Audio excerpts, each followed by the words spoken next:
Have a nice day.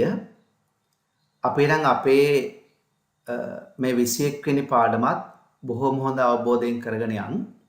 මම මේ පාඩමෙන් සාකච්ඡා කරන්නේ පළවෙනි මාවත. ඒ කියන්නේ passive voice. තවදුරටත් ඉදිරියට.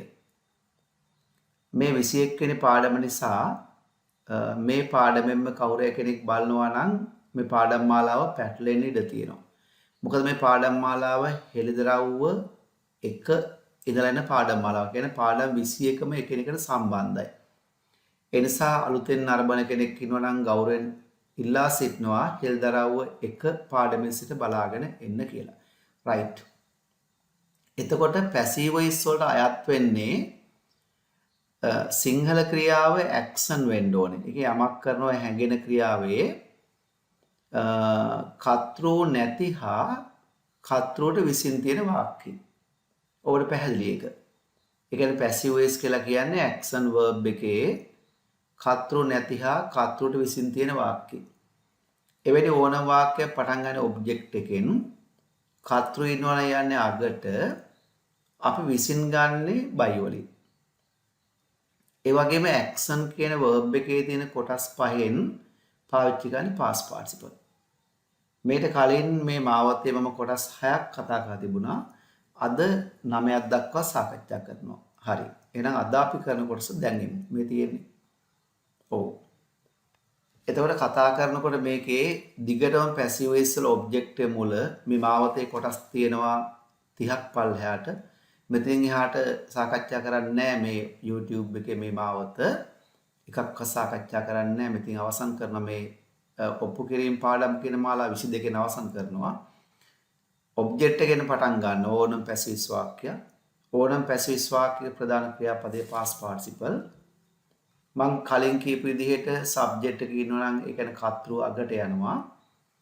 කර්තෘ ඉන්නවා නම් අනිවාර්යයෙන්ම ඉන්නේ විසින් වලින් ඒ විසින් ගන්නේ by වලින්. මේ වම් පැත්තෙන් පේන සිංහල ක්‍රියාපදය. ඒක එනවා කරනවා කළා කරાવી කරමින් ඉන්නවා කරමින් සිටියා කරමින් ඉඳීවි කියන පැසිව්ස් නෑ. කරලා තියෙනවා කරලා තිබුණා කරලා තියෙවි. අපි දැන් ගත්තොත් ලියනවා කියන ක්‍රියාව ලියනවා. ඒක වර්තමානයේ. හැබැයි මේ වෙලාවේ ලියනවා කියන ක්‍රියාව සිදු වෙන්නේ නැහැ. කළා කියන්නේ ලිව්වා ඒක අතීතය. කරાવી කියන්නේ ලියාවි ඒක අනාගතය. කරමින් ඉන්නවා කියන්නේ ලියමින් ඉන්නවා.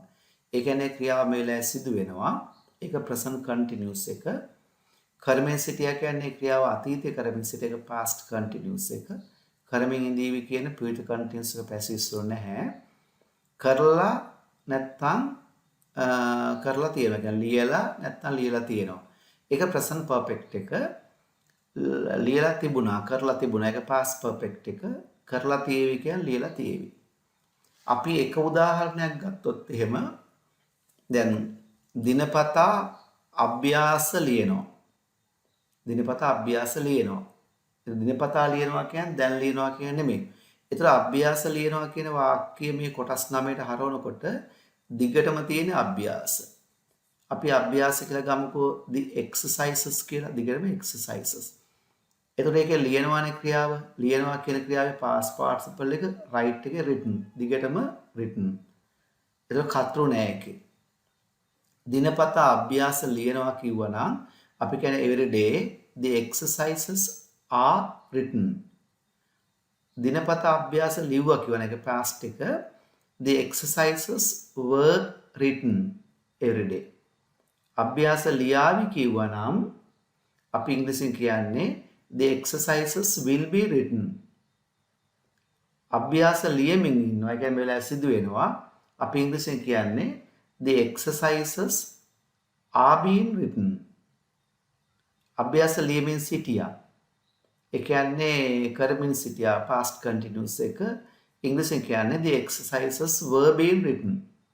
අභ්‍යාස ලියමින් ඉඳීවි කියලා වාක්‍ය හදන්න බෑ ඉංග්‍රීසි වල. අභ්‍යාස ලියලා තියෙනවා. අභ්‍යාස ලියලා තියෙනවා කිව්වත් එකයි අභ්‍යාස ලියලා කිව්වත් එකයි. ඔය දෙකෙන්ම කියන්නේ එක දෙයක් ඇත්තටම. We just finished. මේ දැන් අවසන් වුණා විතරයි. අභ්‍යාස ලියලා තියෙනවා. The exercises have been written. අභ්‍යාස බහුවචනේ සමන්ගත්ත මේකේ have එක. ඒක වචන ඔබ්ජෙක්ට් has ගන්නවා. I නම් ඒත් have ගන්නවා. අභ්‍යාස ලියලා තිබුණා. අපි ඉංග්‍රීසියෙන් කියන්නේ we say it in English the exercises had been written. අභ්‍යාස ලියලා තියෙවි කිව්වනම් ඒක future continue future perfect එක ඉංග්‍රීසියෙන් කියන්නේ the exercises will have been written. හරිනේ.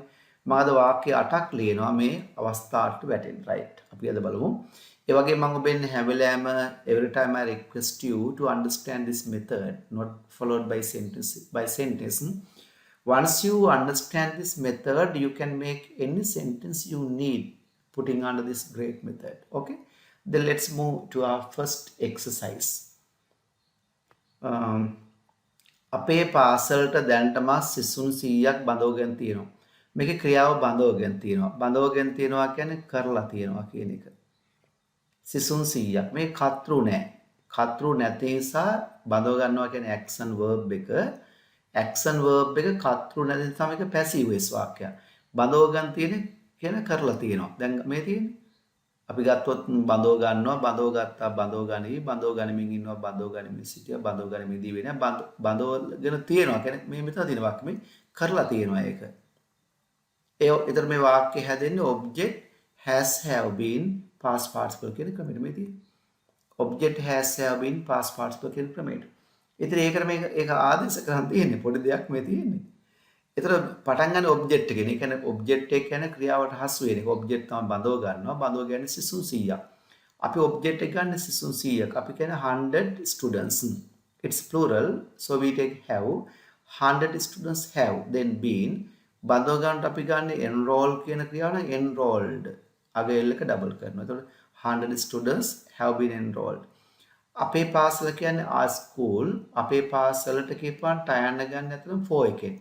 සඳහා කියලා for our school මේ already කියන්නේ දැනටමත් කියන්න ඒක වඩා හොඳයි මේ බඳව ගන්නවා කියන ක්‍රියාවට කලින් ගත්තොත් මේ බඳ වාක්‍ය හැදුන හැටි ඒ 100 students have already been enrolled for our school 100 students have already been enrolled for our school. Okay, let's move to our second one. 10 වන විට උද්ඝෝෂණය විසිරලා තිබුණා. මේක verb එක විසිරවලා තිබුණා. ඒ කියන්නේ කරලා තිබුණා ඒ ක්‍රියාව. action verb එකත් මේකේ විසිරුවක් කර්තෘ නැහැ. ඒතර මේක passive වාක්‍යයක්. විසිරලා තිබුණා කියන්නේ කරලා තිබුණා. මේ වැඩි බලන්න මේ තියෙන කරලා තිබුණා කියන්නේ මේ. මෙතන වාක්‍ය තියෙන්නේ. මෙතන තියෙන්නේ. ඒක හැදෙන්නේ object එකයි had been එකයි past participle එකයි. ඒ පිළිවෙලට ආදේශ කරන වාක්‍ය හරි. object එක තමයි විසිරුණකොට විසිරුනේ. විසිරුනේ උද්ඝෝෂණය. අපි ඉංග්‍රීසියෙන් කියන demonstration. article the දාන්න පුළුවන්. මොකද අපි කලින් දන්න නිසා. ඒස අපි කියනවා the demonstration had been විසිරුණාට කියන්නේ dispersed. That has to be kept in past participle. Then we say dispersed. The demonstration had been dispersed. 10ට උදේ 10ට කියන්නේ 10 am වන විට ගන්න by වලින් by 10 am. See the sentence බලන්න. The demonstration had been dispersed by 10 am. The demonstration had been dispersed by 10 am. Okay. Then let's move to our next one. Number 3. අප්‍රේල් වන විට නවකයින් විශ්වවිද්‍යාලවලට ඇතුළත් කරගෙන තියෙවි. මේක here verb is ඇතුළත් කරගෙන තියෙවි තමයි verb එක. ඇතුළත් කරගෙන තියෙවි කියන්නේ ඒ ක්‍රියාව කරලා තියෙවි. ඇතුළත් කරගෙන තියෙවි කියන කරලා තියෙවි. ඒ වගේම මේකේ කර්තෘ නැහැ. කර්තෘ නැහැ passive voice.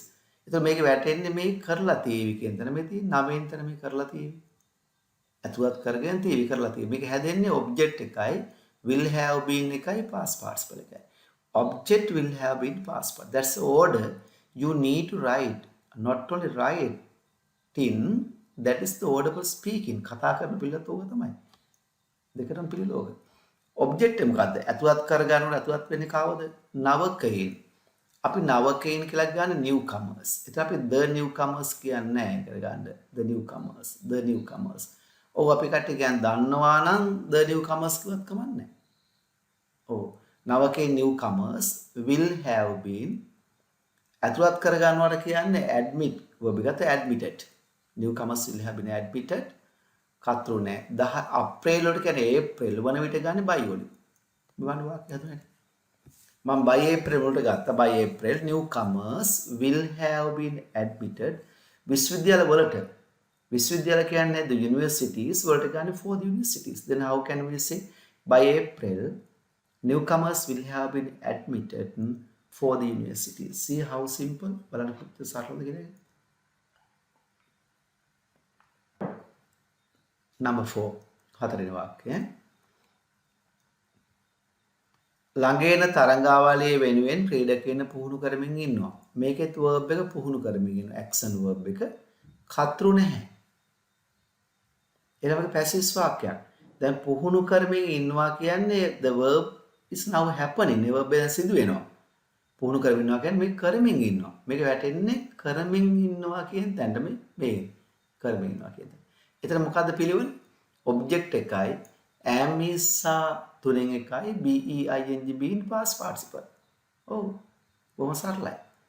එතකොට මේකේ පුහුණු කරනකොට පුහුණු වෙන්නේ ක්‍රීඩකයන්. අපි කියන්නේ ක්‍රීඩකයන් the players. දාන්න බව හැඟෙන නිසා the players. එයා බහුවචන නිසා ගන්නවා are. The players are. Then being. The players are being. කොහොමද train කියන ක්‍රියාවනේ ගන්න එක trained කරනවා. The players are being trained. ළඟ එන තරංගාවලිය කියන්නේ forthcoming tournament. තරංගාවලිය නම් tournaments. ඒකේ සඳහා ගන්න for එකෙන්.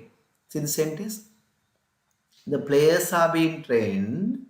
The players are being trained for the forthcoming tournaments. Very simple. ඔන්නගේ for the forthcoming tournaments මුලට අරගෙන for the forthcoming tournaments the players are being trained කියන පුළුවන්. See how simple this is. බලන්න මේ කොච්චර සරලද කියලා. Oh, let's move to our next number 5. පස්වෙනි වාක්‍යය අපි යනවා. සිංහල වාක්‍ය 50ක් ඉංග්‍රීසියට පරිවර්තනය කළා. මේකේ verb එක පරිවර්තනය කළා. Its action. Subject is not available. So this is a passive voice. මේක passive වාක්‍යයක්. පරිවර්තනය කළා කියන්නේ කළා. ඒක past. කළා ඉවරයි. ඒතර ඒකේ එන්නේ කළා කියන තර මේ තියෙන කළා. ඒක හැදෙන්නේ object එකයි was for දෙකෙන් එකයි past participle එකයි. පිළිවෙල. object was for past participle. ඔය පිළිවෙල තමයි හොයාගන්න අපිට කොහෙවත් නැත්තේ.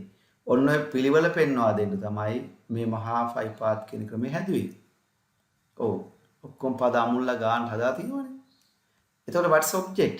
පරිවර්තනය කරන පරිවර්තනය මොකද්ද? සිංහල වාක්‍ය 50ක්. අපි කියන්නේ 50 Sinhala sentences. It's plural. So we take verb. 50 singular sentence verb. Translate කියන translated. 50 singular sentences were translated. English කියන්නේ Englishයට කියන තයන ගන්න into again. Then how can we say 50 singular sentences were translated into English. 50 singular sentences were translated into English. Okay? Let's move to number 6. අපි නෝ හයින වාක්‍යයට. Covid වසංගතය වැළැක්වීමට මිනිස්සුන්ව එන්නත් කරනවා. මේක verb එක එන්නත් කරනවා. එන්නත් කරනවා කියන්නේ මේකෙත් කර්තෘ නැහැ. ඒ කියන්නේ මේකත් passive වාක්‍යයක්. එන්නත් කරනවා කියන්නේ ඒක කරනවා. ඒ කරනවා කියවට මේ වෙලාවේ verb එක happening වෙන්නේ නැහැ. මේ වෙලාවේ verb එක සිදු වෙන්නේ නැහැ. දැන් මිනිසුන්ව එන්නත් කොවිඩ් වසංගතය වැළැක්වීම මිනිසුන් එන්නත් කරනවා කියපුවාම මේ වෙලාවේ ක්‍රියාපදය සිදු වෙනවා කියලා කියන්නේ නැහැ. ඒ කියන්නේ මේ වාක්‍ය තුල continuous ස්වභාවයක් පේන්නේ නැහැ. අන්න එවැනි වාක්‍ය තමයි අපි කරනවා කියලා මේ මුලට පළවෙනි එකට ගන්න. පළවෙනි එක. ඒක හැදෙන්නේ object එකයි am is තුනයි past participle එකයි by subject එකයි. ඒක තමයි පිළිවෙල. ඒතර එන්නත් කරනකොට එන්නත් වෙන්නේ මිනිස්සු. ඒක අපි කියන්නේ people. The people කියන්නේත් නෑ අපි. People are. මෙතන කියන්නේ the people කියලා මොකද අපි ඒ මිනිස්සු කියන කලින් දන්න නිසා people are. people are. දැන් ගන්නේ verb එක vaccinate. ඒක vaccinated. People are vaccinated. Covid වසංගතය වැළැක්වීමට. ඒකෙන් මුලට ගන්න වැළැක්වීමට. වළක්වාට කියන්නේ prevent. වැළැක්වීමට කියන්නේ to prevent. කොවිඩ් වසංගතය කියන්නේ COVID pandemic. People are vaccinated to prevent COVID pandemic. People are vaccinated to prevent COVID pandemic. ඕන්න මේක මේ to prevent COVID pandemic කියන මුලට ගත්තා. ඒ කියන්නේ to prevent COVID pandemic people are vaccinated.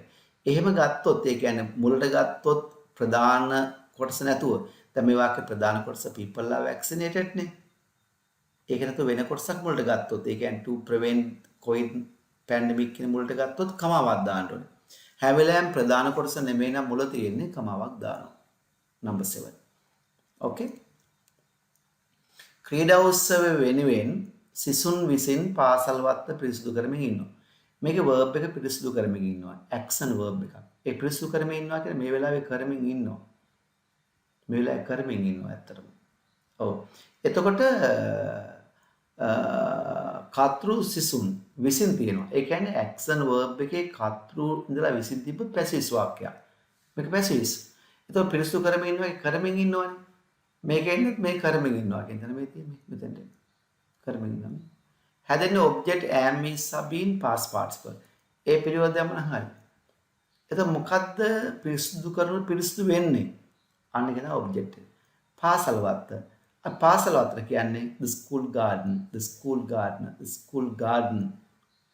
It's singular. Isn't. The school garden isn't. Been. පිරිසිදු කරන කන්නේ clean. එක cleaned කරනවා. අගට ed ගහනවා. The school garden is being cleaned. ක්‍රීඩා උත්සවය වෙනුවෙන් ක්‍රීඩා උත්සවය කියන්නේ sports meet වෙනුවෙන් ගන්න for. ඒතර අපි ගන්න for the sports meet. The school garden is being cleaned by the students for the sport meet. Okay. Number 8 and last one. තියාග බෙදා දීම උත්සවය මම මේ දීමේ තියෙන්නේ. තියාග බෙදා දීම උත්සවය හවස 4:30ට විදුහල්පතිතුමා විසින් ආරම්භ කරાવી. මේක verb එක ආරම්භ කරાવી. ආරම්භ කරાવી කියන්නේ කරાવી. ඒ verb එක කරાવી. කර්තෘ විදුහල්පති විසින් තියෙනවා. action verb එක කර්තෘ ඉඳලා විසින් තිබ්බොත් ඔබ දන්නවා ඒව එන්නේ passive වලට කියලා. ආරම්භ කරાવી කියන කරાવી මෙතන කරાવી. කරાવી බලපුවාම ඇත්තට මේක object will be past participle තමයි පිළිවෙල. ඒතර ආරම්භ වෙන්නේ sorry ක්‍රීඩා උත්සවයේ තියාග බෙදා දීම උත්සවය. අපි තියාග බෙදා දීම උත්සවයට කියන්නේ the prize giving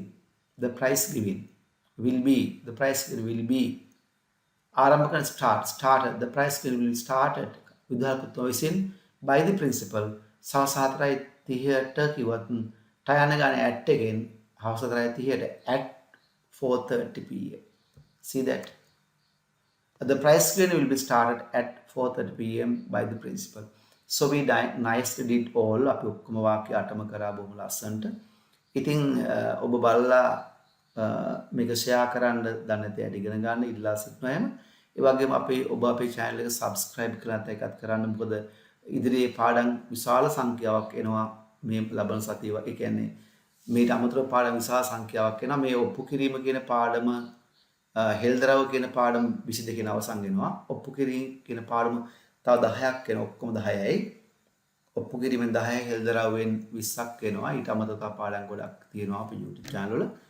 ඉතින් ඒ වගේම මේ ක්‍රමයට online classes under this method I conduct online classes. If you are interested in joining our online class and to go for a big knowledge with a good command of speaking, so you can what you have to do is simply send in your name.